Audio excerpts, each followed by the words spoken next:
guys, it's me Jenny. It's time for another Not Naked response to Trisha Hershberger's series The Naked Truth, where we talk as candidly and as truthfully as possible about the subject of his choosing, straight out the shower, no makeup, wet hair, first take, so on and so forth.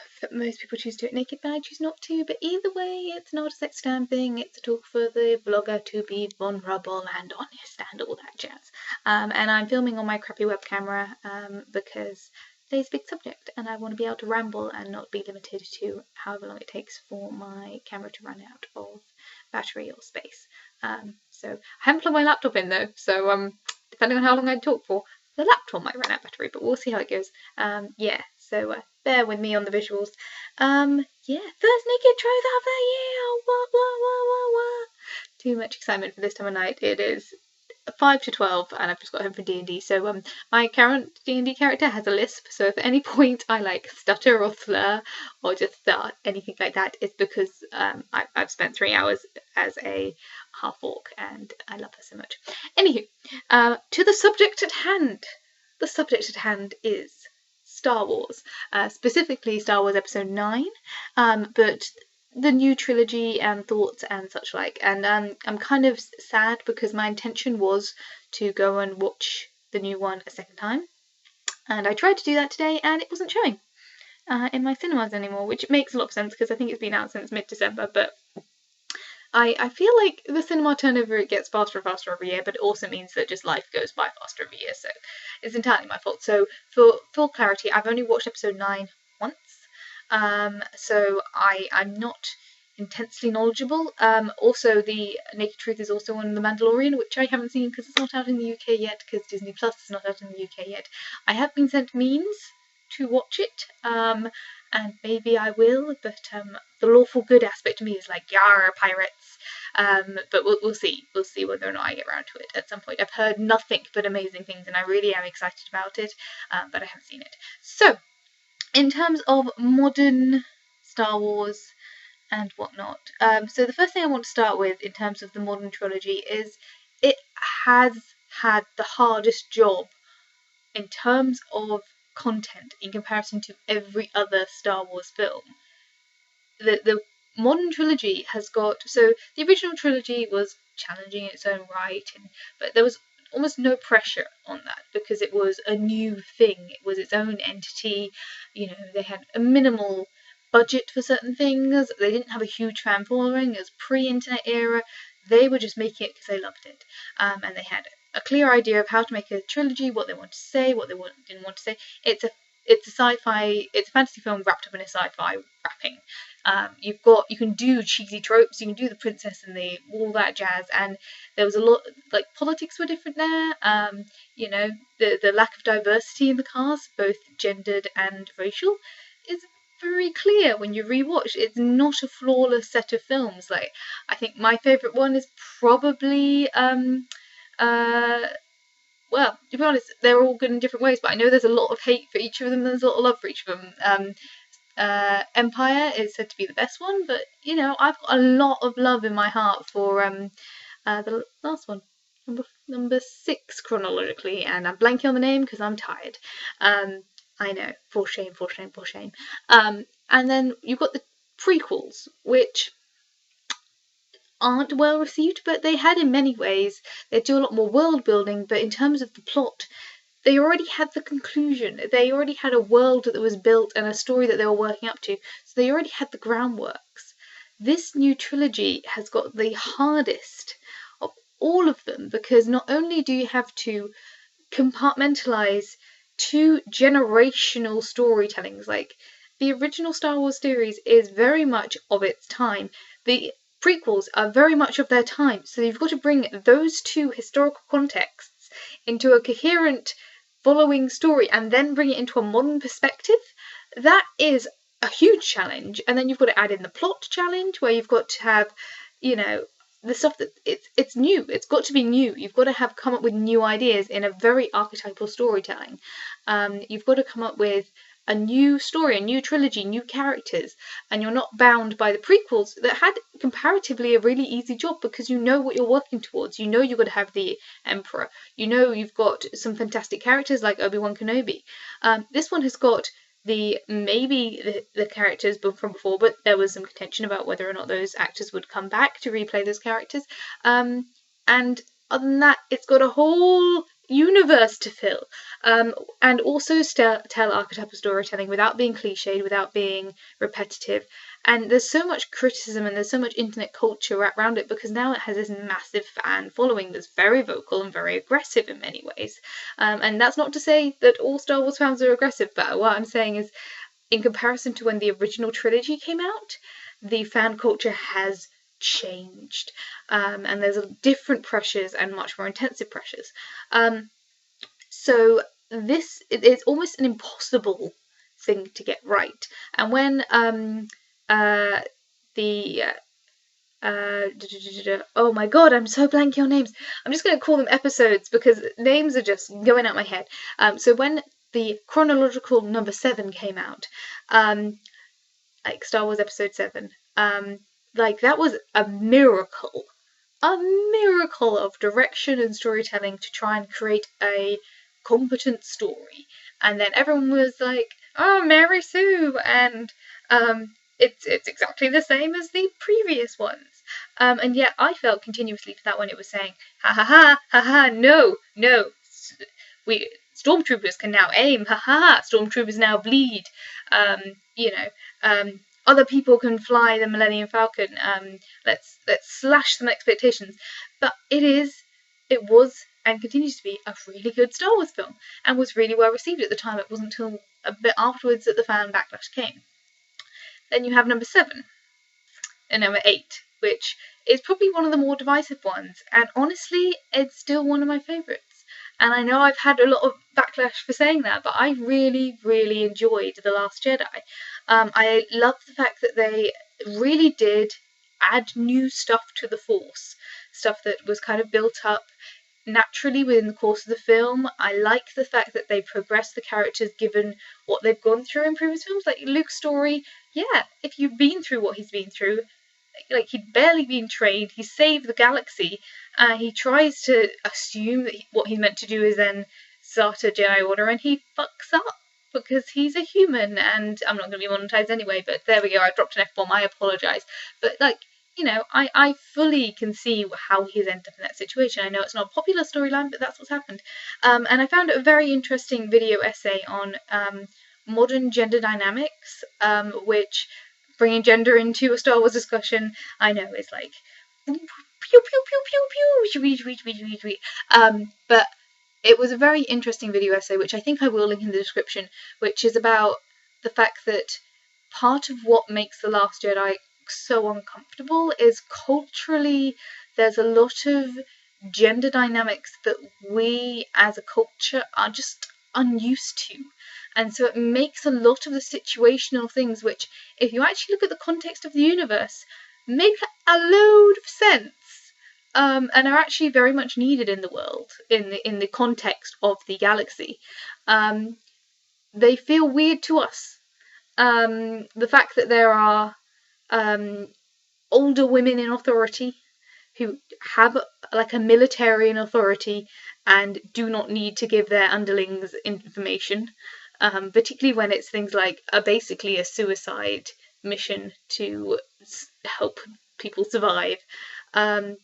There is Rose, who is such an underused character, and it's like the way that the actress was treated is just ridiculously awful.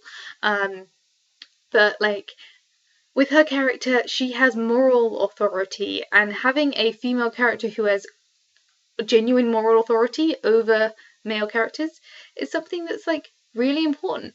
And then you have Rey, who has like a kind of a hopeful authority over this more cynical Luke, when we're used to seeing this hopeful Luke, and the roles reverse, and that feels uncomfortable. I really enjoyed The Last Jedi, and I everyone has the right to their own opinion, and I really enjoyed it. The feeling that I had when I left episode 9 was just feeling slightly overwhelmed.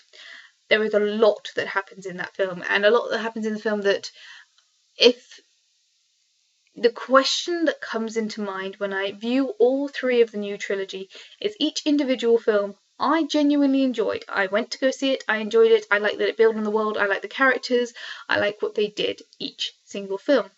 The main debate that I think is going to come into is, does it work as a competent trilogy? And that's where it's going to fall flat. I think there's enough connections, there's enough leeway, like the characters themselves don't fluctuate too much, like they're consistent.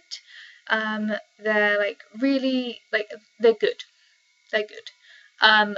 But in terms of the flow of a trilogy, there's a lot of things that don't quite make sense. Things like Palpatine coming back in the third one without having any foreshadowing in the two previous ones is really a tight ship. And in order to put that like ultimate Sith power cult army destruction of the galaxy with no build up in the previous two is a little bit much.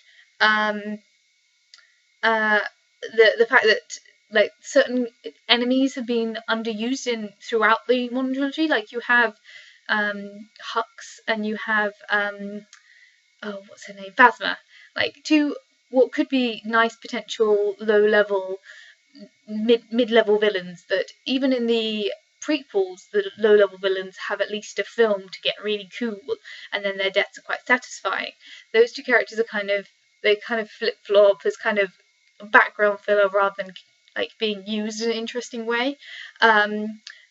There's a lot of stuff that I feel like if everyone who was part of these three films got together and actually discussed it and made the film trilogy for the right reasons and took their time and didn't rush production and actually discussed what the message of the new franchise should be, or at least what the message of each film in connection with each other should be, it would have made a much more coherent story.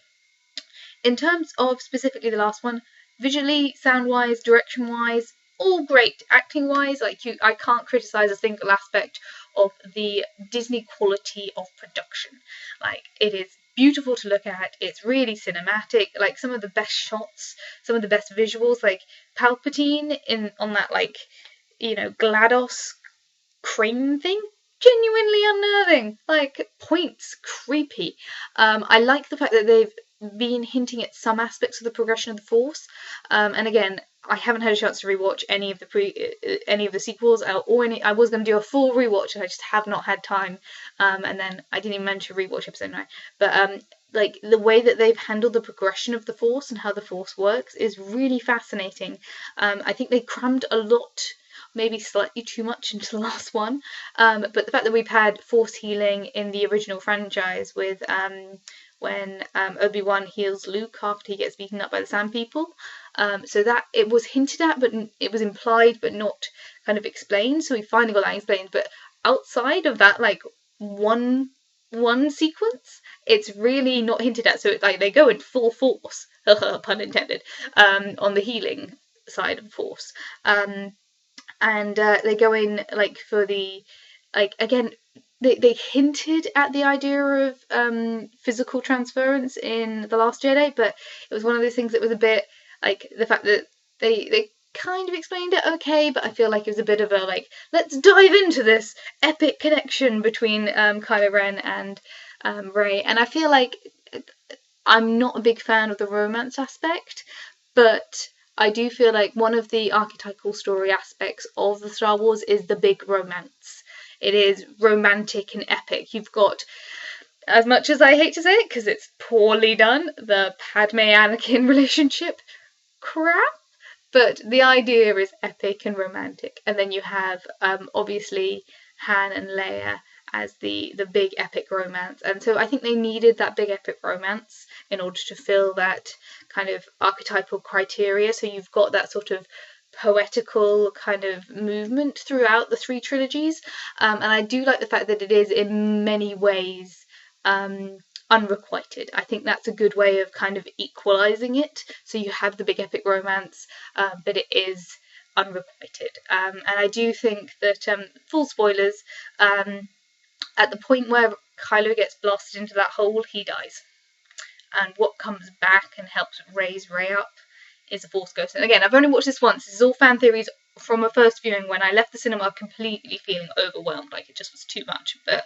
my theory with that is that she brought him back, loaning her life force to him. So when he died by being plunged down that hole, he was basically a force ghost with some of her leftover residual life energy. So he could then give back his residual life energy to her, allowing her to come back from the dead. So he was kind of like holding her life energy rather than a flip and a flop and a flip and a flop. It was like she gifted it, and he had that to bring himself back for the last minute and gift it back to her.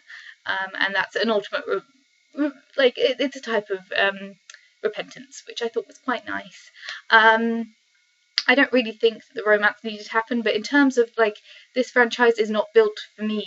It's not built for my generation. It's built for the generation who are coming in blind to this series, which is part of the reason why I think I don't like it personally, but I think the reason why Palpatine was introduced in the opening scroll was for people who've only watched this franchise, who've got to come into the big bad being a someone.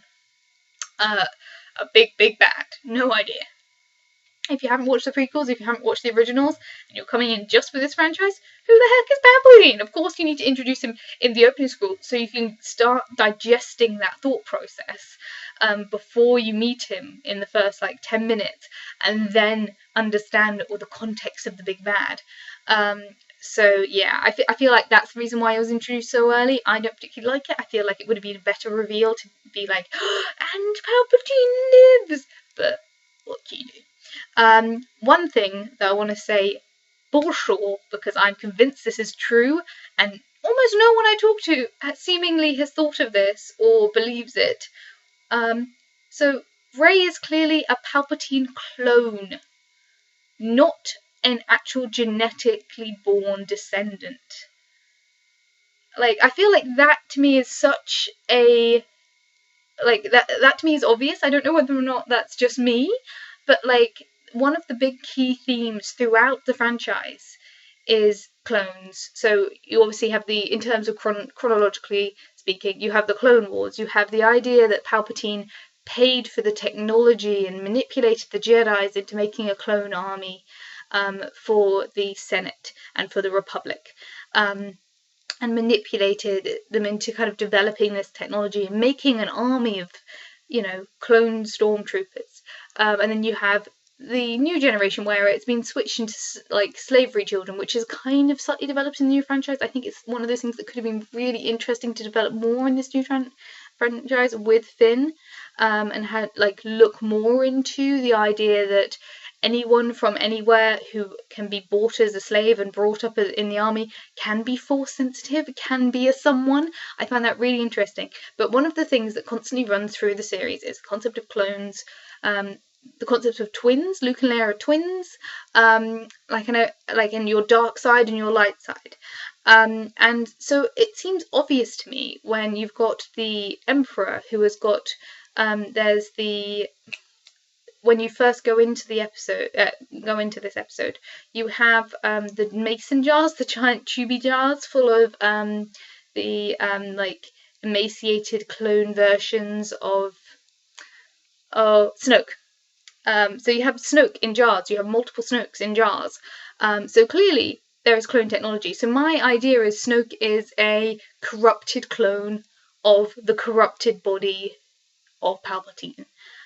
So Rey is one, maybe the only surviving clone of Palpatine to develop from birth, and so was rescued by servants, slaves, you name it, a female and a male person who claimed them as their child and ran away with her and tried and hid her. And that makes just so much more thematic sense to me than the idea that Palpatine of old managed to somehow find time between his machinations to birth a son and then have a child. And for me, in terms of the wording, there's one point where they're like, you are a Palpatine, which to me, you can be I'm a Smith, whatever.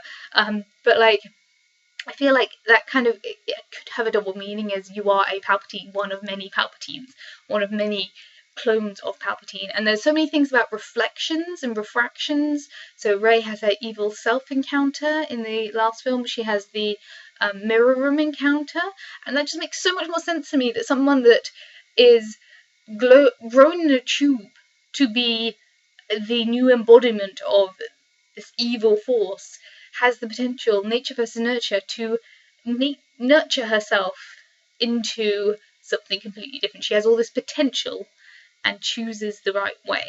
And I find that fascinating. And I really wish that was true. And that is my in-head canon. I don't know whether or not they will come out with something to say that Palpatine had a boy child in this age or whatever. But I prefer the idea that she's a clone.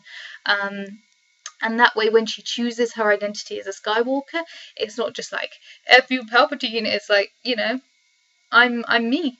I get to be me. I do think it would have been, like, one of the long-running fan theories before this film came out was that the Rise of Skywalker would be Skywalker becomes the term for the new Grey Jedis, ones who embrace not repression, and they don't embrace repression of emotion, and they don't embrace like freedom of emotion. They embrace understanding of emotion, and you can be a balanced human being and also control aspects of yourself where it's, you understand the nature of things. And I feel like it has come to a nice even level where at the end of episode 6, like, the good guys have won, peace and everything in harmony, but the whole point of the prophecy in the prequels is to do with bringing balance to the Force, and balance is not good. It's not light. It's light and dark. So I feel like the point where they end the franchise at, there is balance. There seems to be no Jedis and there seems to be no Sith. It seems to be a new time. And I would have really liked for Rey to name herself Skywalker as a title, not necessarily as a name. And that's how I'm going to choose to interpret her being asked what her name was. Also, I feel like the other kind of way of balancing it is the old lady was like, what's your family name? And she's like, I'm going to call myself Skywalker because I know that's who owns this house, and otherwise this lady is going to think I'm a creepy little person just trying to move in for fun and games. What else? Again, there's so much in this film, and I've already talked for 20 minutes. In terms of what else?